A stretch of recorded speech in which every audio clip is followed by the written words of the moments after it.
Well, how y'all doing? It's been a while, a little bit of time here. If you don't know who I am John Solano. Been a professional counselor for over 35 years. I'm still in practice, and I am specializing right now or making my contribution in the area of substance use disorder counseling.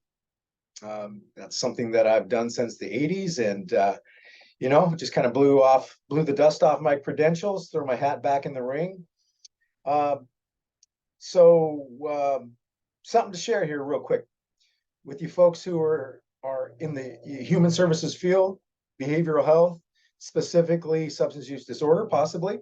Uh, I worked initially in outpatient treatment. Uh, Again, kind of went from that into other kinds of therapies and disciplines. And now my hat is back in the ring in residential treatment. So I was in 3.5 residential uh, for a while recently. And then now I'm moving to a 3.1 residential situation. In some of my previous videos, I've talked about the need for more programming, I guess you could say. That's politely. I'm saying it, more programming in the area of using wisdom teachings to help build resilience in the folks that we're working with. I say that politely.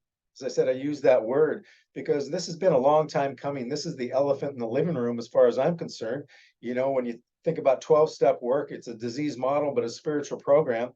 And it's kind of like 99% of the stuff that we do as practitioners, is really administrative and really has to do with cognitive behavioral stuff, uh, and the medical model.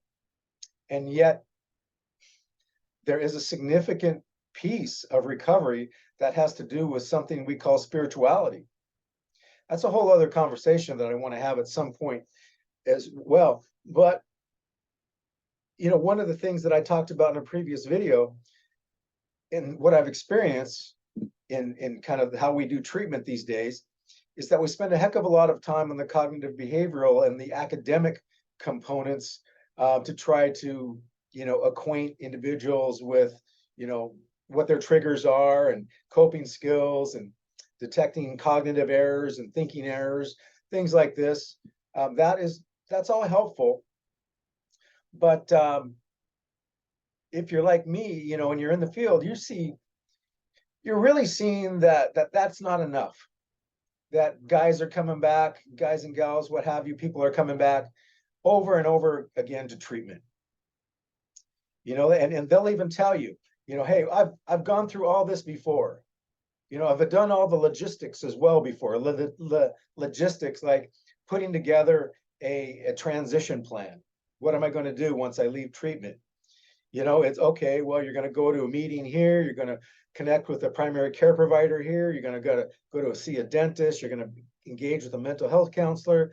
You're going to transition to a particular kind of a recovery house. All that stuff is in place, and yet people are still relapsing. I mean, that to me, that's the elephant in the living room. I'm not saying that we can get rid of relapse. In fact, that's a whole other discussion around addiction and how that's tied to our deep need for attachment. And if you look at some of my other videos, I actually explore that a little bit. And I use the term hyper attachment because, my training is in psychology, really, and in relationships and trauma. And so we often talk about attachment theory, and people will say, well, we're made for attachment. So I just want to say that there's a connection there between that deep yearning for attachment and what I call that hyper attachment, or when attachment goes too far and ends up becoming addiction. So that's an idea to unpack. And it's worth unpacking because if it is true that we are wired for attachment, there's no way that we're ever going to eradicate that. But, there are pros and cons, I guess you could say, to that. And I think attachment theory has something to offer to the discussion on addiction, more than just disrupted attachment and the pain that it causes. Then people turn to self-medicate, et cetera, et cetera. That's an old story. It's been around since the beginning. I've been in this field for over 35 years, and that's always been one of the main, suggestions. We need to have some new ideas come forth. But back to the point, wisdom teachings, use them. Why? Well, because wisdom teachings, if you haven't noticed, do something really specific. First of all, they're immensely comprehensive in what they can teach. And most of the wisdom teachings come in story form, parables, koans, uh, you know, ideograms, whatever you want to call them. They come in these little short stories that usually have to do with people. So instead of it being some academic exercise, it actually illustrates, it externalizes and illustrates, how wisdom teachers, if you will, have given us a way to engage the world, person to person, not just in our heads, but person to person. So that's one of the things that wisdom teachings offer that make them so much more robust than a work packet or what have you. But really, one of the things that I love about appreciate about the wisdom teachings, love about them, is that they really illustrate probably one of the most mature forms of thinking, if not the most mature form of thinking that a human being can attain. And that's basically a paradox, paradoxical thinking. So, like a lot of times developmentally, we could say, that we start off in a very linear fashion, the way we think, in a very black and white kind of idea. As we grow up, we become more capable, we have more experience, our brain, grows, and we become more capable of abstract thinking. So when we start to see maturity, when we talk about maturity developmentally and what it looks like, we're going to see the capacity to think abstractly. We're going to see the capacity to utilize paradoxical thinking in order to unify what appears to be opposites. Let me give you an example. Just yesterday, I think it was yesterday or the day before, in group, because I love to facilitate groups. I love to bring in wisdom teachings to help the participants begin to, if you want to call it neuroplasticity, but begin to grow those neurons to be able to, to think paradoxically, because so much healing has to do with paradox. One of the paradoxes that one of the participants was confused about, that required a paradoxical kind of approach. It was like, okay, well, how do we live one day at a time and yet plan for the future? And so this particular participant was talking about how the difficulties of planning for the future, that was difficult. So that's a great question. How do we live one day at a time and yet, throw our hat in the ring to create a solid recovery plan? We start to think about the future. We start to plan for our recovery, and what we're going to do to become resilient and to avoid risk behaviors and risk situations. How do we plan for that? Another one, a great topic. This is what I love about the addiction field, if you will, SUD stuff, is that we get to take on ideas like surrender. I'll tell you what, that is a huge theme that I'm always working with the folks that, come to my groups, is that, that step right there, if you want to call it surrender. Now, people get all hung up as well about, well, I don't follow the 12 steps or whatever. I'm not saying you need to, but I'm going to say to you that this idea of surrender, letting go, giving up, is absolutely fundamental to all wisdom teachings. It's also fundamental to just basic, human development. When I was a family counselor, I would often talk to parents about this little idea: is to grow up is to give up. To grow up is to give up. So if you understand how we as human beings grow upward, vertically. Think of it like a triangle, right? And and as you can see in that triangle, the more upward you get, the more narrow the passageway is. And so as we mature, it really is more of a process of giving things up, what we call making sacrifices. Another way to explain it, is like, again, in the residential program that I work in, we have phases that participants graduate into, or ultimately when somebody completes the program, they graduate. So there's a graduation between one phase and the next, one phase and the next. And in order to get up into the next phase, there are certain things that you have to let go of. That's really the measurement of it. It's not so much how much can you gain, it's how much can you let go of. That's a, I'm not sure why it is, but that's often the paradoxical psychological trick that we don't do a good job with. People come in feeling like they lack something, like they're stuck, and they come in and they think they need to get something. That's not really the paradigm. That is not what we're up to. What we're up to is surrender. So in order to really regain, if you want to call it, control of your life, you have to surrender your life. That's a paradox, right? You have to give some things up. If you want to grow up, there is a price to admission. That's what I tell my participants. There is a price to admission. If you want to graduate from phase 1 into phase 2, phase 3, and if you want to graduate from this program, it's going to cost you something. There is a price to admission. We know this. We call it, a toll that we have to pay, or paying our dues. If you want to become good at anything, or the best at anything, or if you're going to become a parent, there are certain things that you have to sacrifice, certain things that you have to give up. And those things are usually what we might call immaturities. They're things that we should have given up a long time ago, but we didn't. It's almost like a child who's growing up as well. And what do we do with kids? We surround them, children, with all sorts of toys, let's say a soother and a teddy bear and a security blanket. And now it's time to go into preschool. You got to leave that stuff behind. To grow up is to give up. To grow up is to give up. Now, the idea of giving something up, though, surrendering, our participants actually, and I gave them this task. If this is a theme that keeps showing up here, if this is important to your recovery, do you know what surrender even means? And so it became a task for them to do, a special assignment. Go and look up the definition of surrender. Essentially, one of the definitions that was presented was this idea that it's kind of like surrendering to your enemy. And we don't like that kind of an idea, right? Surrendering to my enemy? What do you mean by that? Well, I think everybody who's in, at least where I'm at in residential treatment, everybody who's in treatment has gotten to a place where the enemy they've been wrestling with, addiction, has pinned them down, has got their arm behind their back and is twisting it hard.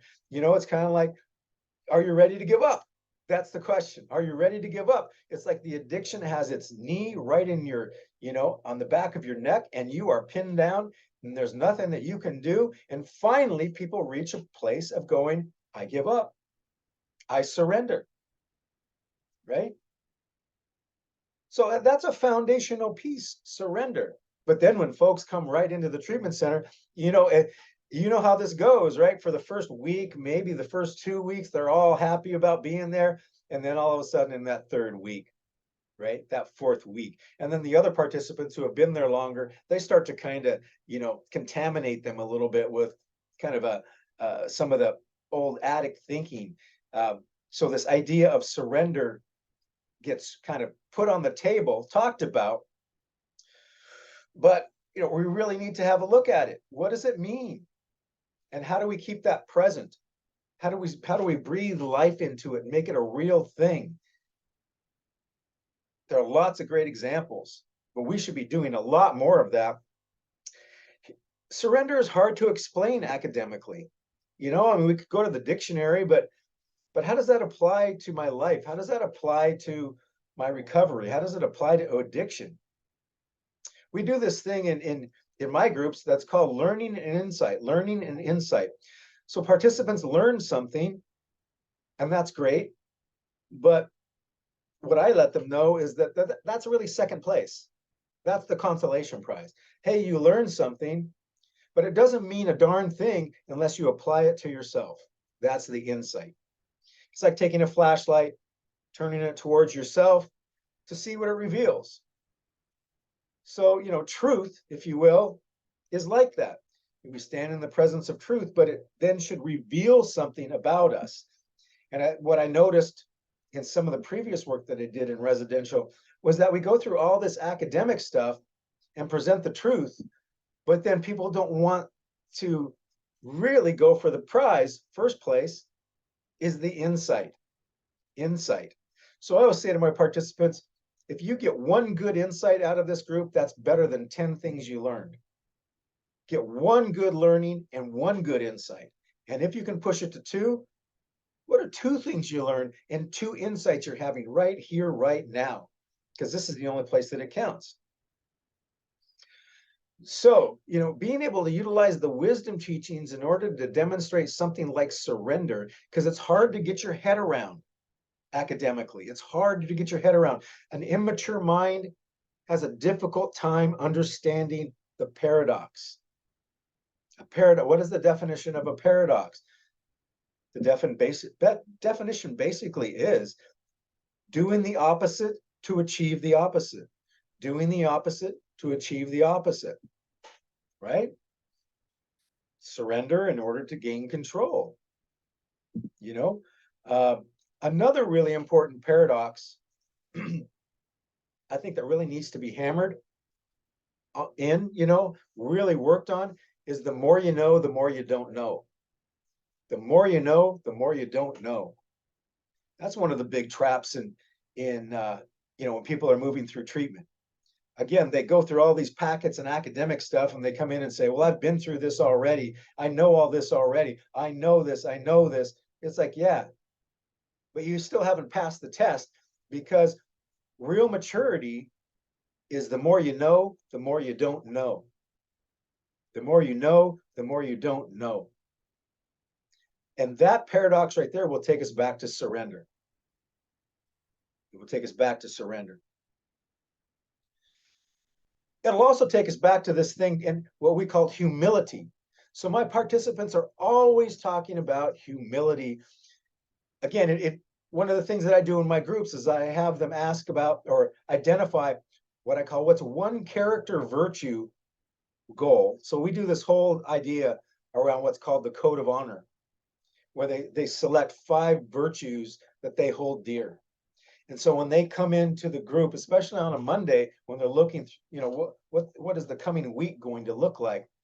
But I will ask them, what is the character virtue that you want to work on? And so they'll say something like, again, like strength or humility or focus or discipline or maturity or responsibility, accountability, integrity. And they'll pick from their code of honor what character virtue that they want to work on. I find that way more effective. It's some of these logistical goals and objectives can be kind of checked off on a list. And they can also be handed over to case managers and community service or engagement specialists or residential staff to help them connect with appointments in the community. Thank God for those people who do that work. So that can be taken care of. So those kinds of logistical objectives, I'm not really interested in hearing about those in the group. Although sometimes I will allow it just so a participant can report out on any what I call victories that they've had through the week. So maybe they would have, scheduled a primary care provider appointment or a dental appointment or seen their mental health therapist or what have you. That's cool. That's good. That's a victory. That's worth noting. But what I really want to know, it's what's your character virtue that you're working on. What's the character virtue? And it oftentimes they say humility. Now, humility is, as I've said in many videos before, humility is like kryptonite to a narcissist. Humility is like, is deadly, if you will, to the immature mind. An immature person hates humility because it involves accountability and responsibility. It involves surrender. It involves submission, standing in the presence of something greater than yourself. But the paradox might be is, how humility, the opposite of humility can be strength. How we achieve strength through humility, or how we achieve confidence through humility. So I did a whole exercise a couple of days ago, challenging the folks to a deeper understanding of humility. What is your definition of humility? And then, however, then I said, but what's your definition of humiliation? And what's the difference between humility and humiliation? And then ask them, have there been times where you've experienced, when you've been humble, when you experience humility? And have you also experienced humiliation? How are those two things different? And is it possible that if you have been encountered with a humiliating experience, which most participants would say that was a depleting experience, it took them deeper into shame, and so that was humiliation.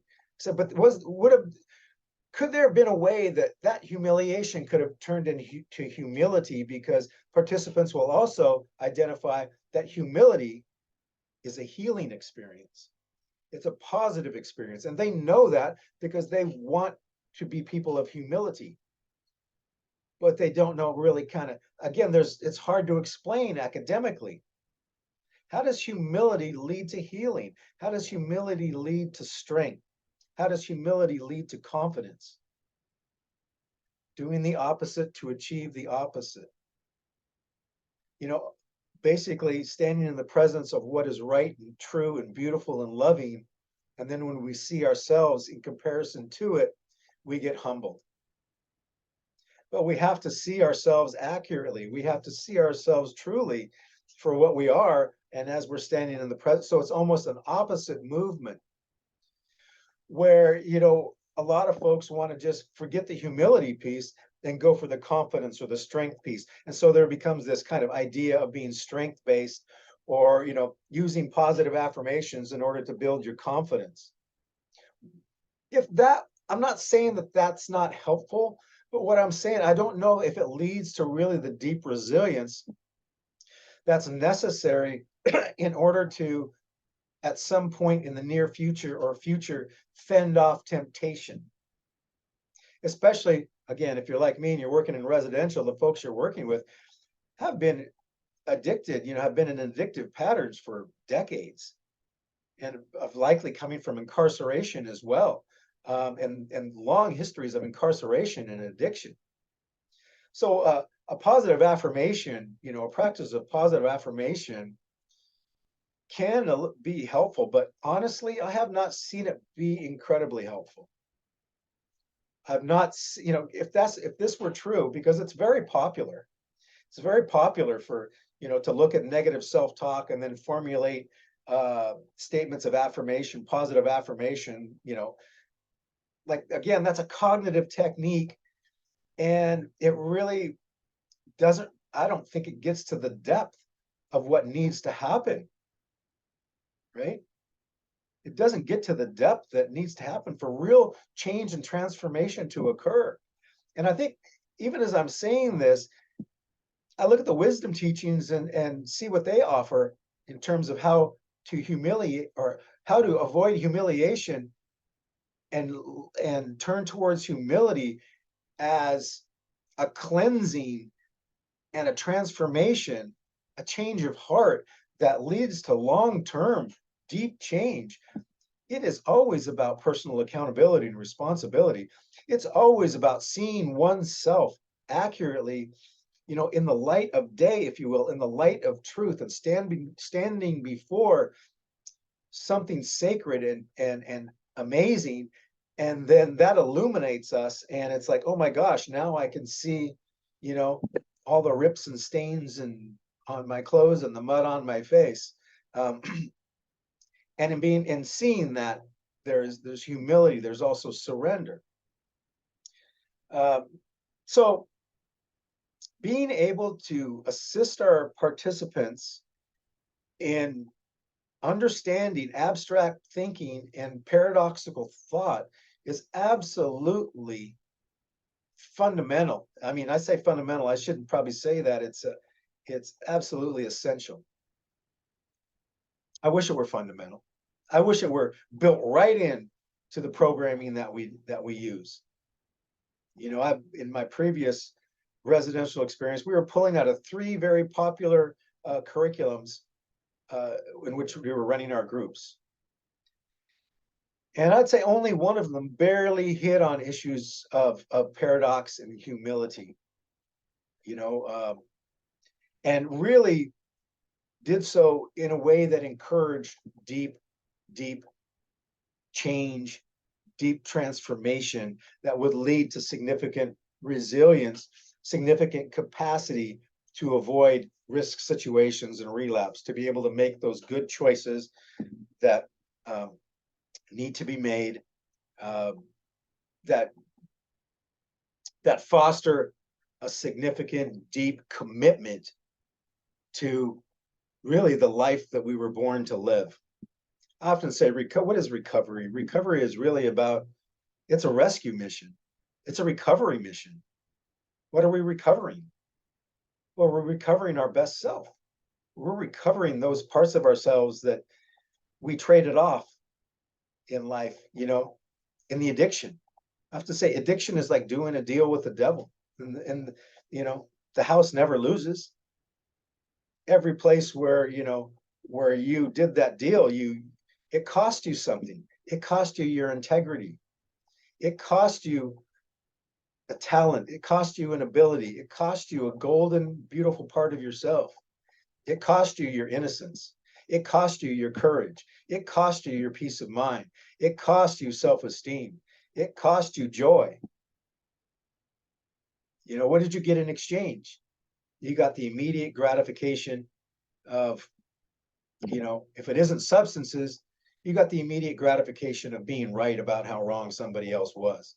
There are a lot of things that are intoxicating to the mind other than the actual substance. In fact, that's what you have to deal with when the substance is gone. We used to call it white knuckling, the dry drunk. We know that, right? Once you remove that, then you've got kind of deeper intoxicants to deal with, things that people have become attached to, ideas and thoughts and narratives uh, that again need to be let go of.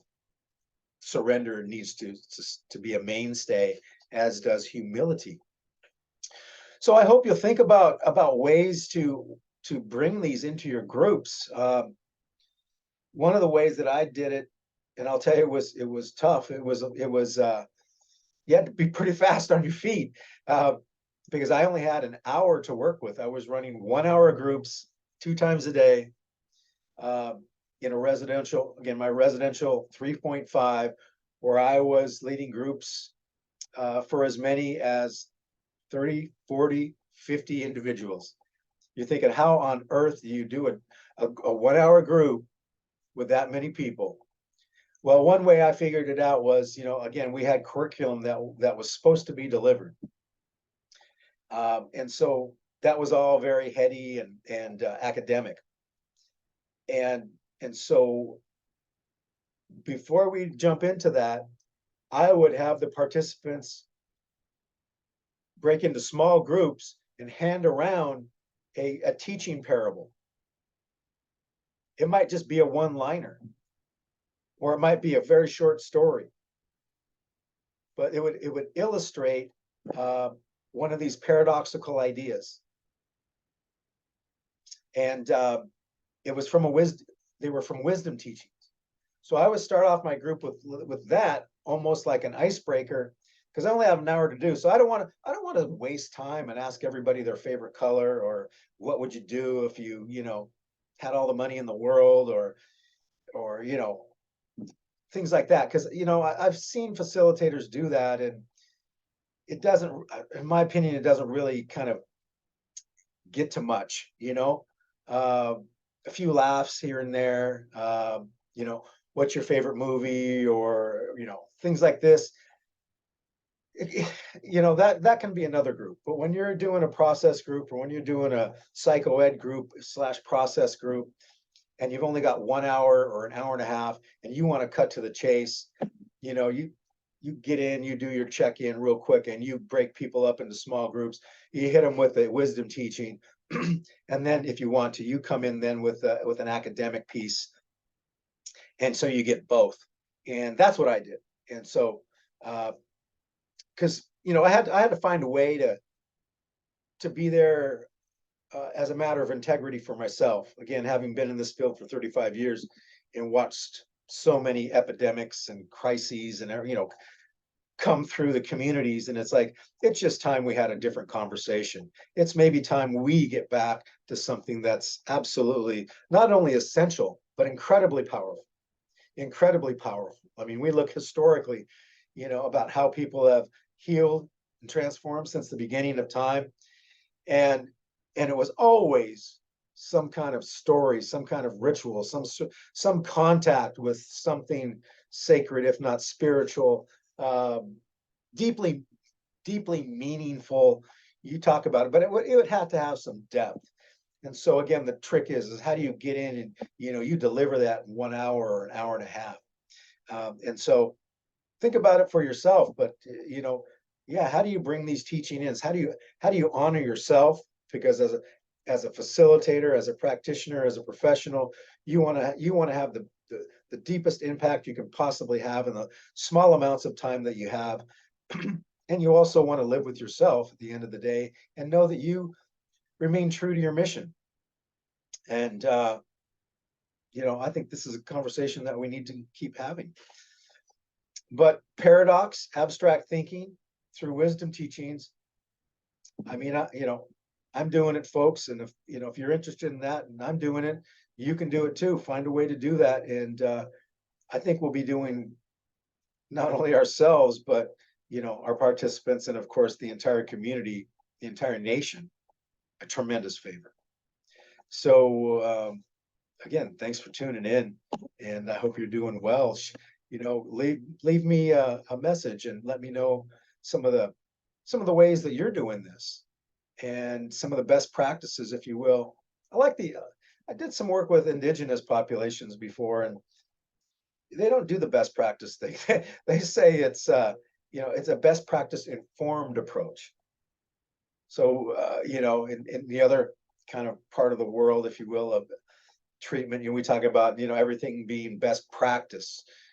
Everything has to be that. But in the indigenous populations, they don't do it that way. They talk about there's a depth kind of thing that they're working with, and they inform their practice with best practice informed.